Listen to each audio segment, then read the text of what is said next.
आज हम एक ऐसा कॉन्सेप्ट देखने वाले हैं जिस पर बेस्ड रिसेंटली भी कॉन्जिक्यूटिव ईयर्स में क्वेश्चंस आए हैं एंड पास्ट में भी काफी बार ये कॉन्सेप्ट पूछा गया है। तो क्वेश्चन किस तरह का है?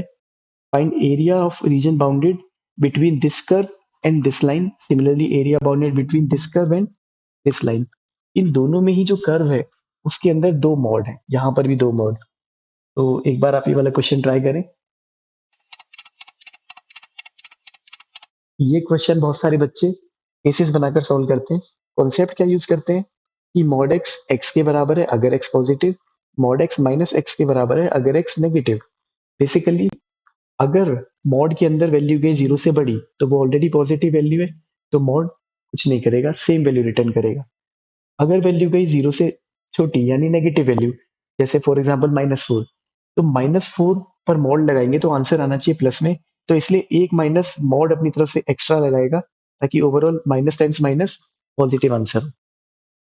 ये कॉन्सेप्ट अगर हम यहाँ अप्लाई करते हैं तो ये वाला मॉड और ये वाला मॉड, ये कब पॉजिटिव होगा कब नेगेटिव, ये किस पर डिपेंड करेगा कि ये इनपुट ग्रेटर देन जीरो या लेस देन जीरो।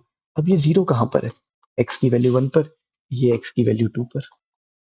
इसलिए हमने 1 और 2 के अबाउट इंटरवल बनाए ऐसे। अब अगर मेरा x जाता है 2 से बड़ा तो ये मॉड भी पॉजिटिव ये भी पॉजिटिव, इसलिए इस इंटरवल में दोनों प्लस से ओपन होंगे तो x ऐड हो गया और ये ऐसा आ गया। अगर x है 1 से छोटा तो ये मॉड भी नेगेटिव ये भी नेगेटिव, तो ओवरऑल ऐसा आ जाएगा। अगर x है 1 से 2 यानी इस वाले मॉड के अंदर 1 से बड़ी वैल्यू जा रही है तो ओवरऑल पॉजिटिव वैल्यू जा रही है, तो ये तो पॉजिटिवली ओपन होगा लेकिन ये नेगेटिवली, तो ओवरऑल x कैंसिल हो जाएगा और ये 1 आ जाएगा। इस कर्व को ऐसे लिखा जा सकता है, ये सब 1 डिग्री की इक्वेशन है यानी ये 3 लाइन्स हैं। तो अगर मैं बात करता हूँ 1 से 2 के बीच में तो ये y इक्वल्स टू 1 है यानी एक हॉरिजॉन्टल लाइन है, y इक्वल्स टू 1। इसके आगे अगर बात करते हैं तो x अगर 2 से बड़ा है तो ये 2 स्लोप की लाइन है और x इक्वल्स टू 2 पर इसका आंसर है 1, यानी इधर से ही स्टार्ट होती है तो ये 1 ही है यहाँ पर। अगर मैं 2 से पीछे की बात करता हूँ तो ये -2x+3 यानी नेगेटिव स्लोप की लाइन है, 1 रखने पर 1 ही आंसर है तो ये इधर से आ रही, यानी ये ग्राफ इन 3 लाइन से मिलकर बना है। 0 पर वैल्यू चेक करेंगे, 0 इधर जाएगा तो ये 3 आ गया।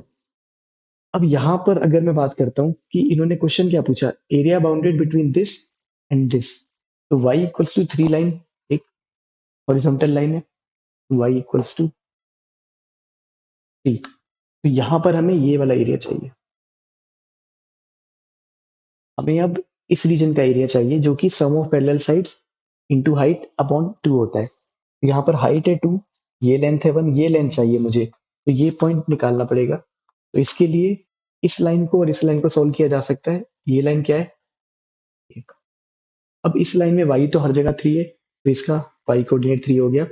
इसको यहाँ पर रखा y को तो x क्या आ गया 3। तो ये लेंथ है 3, ये लेंथ है 1, हाइट है हमारे पास 2, तो एरिया आ जाएगा ये।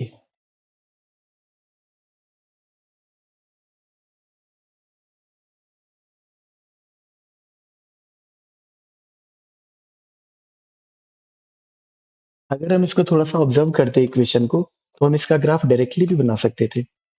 यहाँ पर दोनों मॉड हैं तो पॉजिटिव ग्राफ होगा, इसका मतलब ग्राफ एक्स एक्सिस के ऊपर होने वाला है। उसके अलावा दोनों कॉन्टिन्यूस फंक्शन है तो ग्राफ कॉन्टिन्यूस बनेगा। अगर मैं बात करता हूँ इसके क्रिटिकल पॉइंट्स जहां पर मॉड चेंज हो रहा है, तो 1 और 2 के बीच में हमेशा हम कह सकते हैं कि एक मॉड पॉजिटिव होगा तो एक नेगेटिव, तो एक्स कैंसिल होगा यानी कुछ कांस्टेंट वैल्यू आने वाली थी। 2 के आगे दोनों मॉड पॉजिटिव तो कुछ पॉजिटिव स्लोप की लाइन है, सिमिलरली इधर नेगेटिव स्लोप की लाइन है, यानी इसका ग्राफ ऐसा होना चाहिए था। अब अगर ये वैल्यू निकालनी हो कि ये वाई एक्सिस पर क्या वैल्यू है, तो कोई भी बीच का पॉइंट ले सकते हैं या फिर इवन 1 भी डाल सकते हैं यहाँ पर। ये वैल्यू 1 रखेंगे तो क्या आएगी 1, यानी ये लाइन है वाई इक्वल्स टू 1। तो अगर मेरा कर्व है ऐसा जहां पर दो मॉड ऐड हो रहे हैं और दोनों मॉड के अंदर एक्स का कोफिशिएंट सेम है, तो अगर हम इसका ग्राफ बनाएंगे तो हमेशा ग्राफ कैसा होगा, सपोज अगर ए छोटा है बी से, तो यहाँ पर ए और बी के बीच में जब एक्स रखा जाएगा तो एक मॉड पॉजिटिव ओपन होगा एक नेगेटिव, तो कैंसिल होकर हमेशा कुछ कांस्टेंट वैल्यू आएगी। और बी के आगे एक्स रखेंगे दोनों ऐड होंगे तो पॉजिटिव स्लोप की लाइन, इधर नेगेटिव स्लोप की। इसका मतलब अब से दोनों मोड के एडिशन का ग्राफ ऐसा ही बनने वाला है। तो इसको हम डायरेक्टली बना सकते हैं और उससे एरिया निकाल सकते थे। अब हम इसका नेक्स्ट वाला क्वेश्चन देखते हैं जो 2022 में आया था। वो दिखने में ऐसा नहीं है लेकिन वो ऐसा बनाया जा सकता है। यहाँ पर एरिया पूछा गया, ये कर्व है। अब ये कर्व डायरेक्टली वहां से मैच नहीं हो रहा उस फॉर्म से, लेकिन अगर इसके अंदर हम ऑब्जर्व करें कि y इज इक्वल्स टू ये जो पार्ट है, ये इस पार्ट के अंदर कुछ मॉडिफिकेशन करके ये बन सकता है। तो अगर मैं इसका ग्राफ बनाऊं तो ये तो मैंने सीख लिया ऑलरेडी बनाना। यहाँ पर -1 और हाफ पर इसके क्रिटिकल पॉइंट्स हैं और इसकी शेप ऐसे होगी। अगर मुझे ये वैल्यू चाहिए तो एक्स की वैल्यू 0 रखकर आ जाएगी, तो 0 रखेंगे तो 3/2, यानी ये पॉइंट है 0,3/2। अब अगर मुझे यहाँ से यहाँ जाना है तो पहला स्टेप क्या है कि y इक्वल टू माइनस से मल्टीप्लाई करना है इस पूरे को,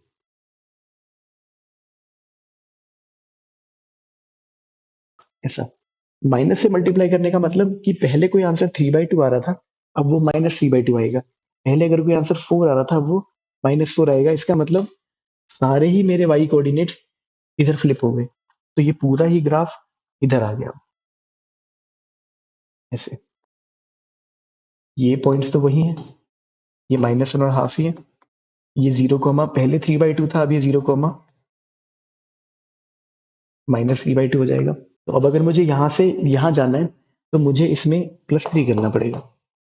इसका मतलब अब जो आंसर आया था मेरा ऑलरेडी -3/2, उसको 3 यूनिट्स ऊपर लेकर जाना है। तो ये भी 3 यूनिट्स ऊपर, ये भी 3 यूनिट्स ऊपर, ये सब। सिमिलरली ये पॉइंट्स भी ऊपर आ जाएंगे। तो ये पूरा ही ग्राफ मेरा उठकर इधर कहीं आ जाएगा। तो इसका फाइनल ग्राफ क्या आ जाएगा? एजेस तो वहीं पर रहेंगी, हाफ एंड -1 पर। ये जो लाइन है -3/2 वाली, वो 3 यूनिट्स ऊपर चली गई, यानी 3/2 पर आ गई। अब इसके बाद में ये वाली लाइंस इधर आ गई साथ में। तो मुझे जो एरिया चाहिए वो कौन सा है? एक्स एक्सिस के साथ ये वाला एरिया। तो मुझे ये रीजन चाहिए। तो फाइनली हमारा एरिया बाउंडेड क्या आया? ये ट्रेपीजियम, जिसका एरिया होगा sum of parallel sides into height by 2। तो यहाँ पर हाइट हो गई 3/2। सिमिलरली जो P1 होगा, इसकी लेंथ क्या होगी? -1 से हाफ का डिस्टेंस 3/2। तो P2 की लेंथ निकालने के लिए हमारे पास दो तरीके हैं। पहला है लंबा वाला तरीका, कि इस लाइन की इक्वेशन आ जाए, जो कि कैसे आ सकती है? x ग्रेटर देन हाफ मानते हुए इसको सॉल्व कर लो तो ये लाइन आएगी। फिर इस लाइन को इसके साथ सिंप्लीफाई करके सॉल्व करना पड़ेगा, फिर यहाँ से ये पॉइंट आएगा। सिमिलरली x -1 से छोटा मानते हुए ये लाइन निकालेंगे, फिर इसको इसके साथ सॉल्व करेंगे, ये पॉइंट आएगा। फिर इन दोनों का डिस्टेंस निकालेंगे, वो P2 होगा। इससे बेटर तरीका क्या है कि अगर हम ध्यान से देखें तो इसका स्लोप क्या था? 2। 2 स्लोप की लाइन है ये। तो इसमें परपेंडिकुलर बाय बेस का रेशियो कितना है? 2। तो ये लेंथ कितनी है? 3/2। तो ये क्या रही होगी? 3/4। सिमिलरली ये लेंथ भी 3/4 हो गई फिर, और ये तो बीच वाली लेंथ 3/2 ही है। तो ओवरऑल ये लेंथ कितनी होगी? 3। तो ये 3 वैल्यू यहाँ पर रख देंगे, सिंप्लीफाई करेंगे, सॉल्व करेंगे, तो फाइनल आंसर क्या आएगा?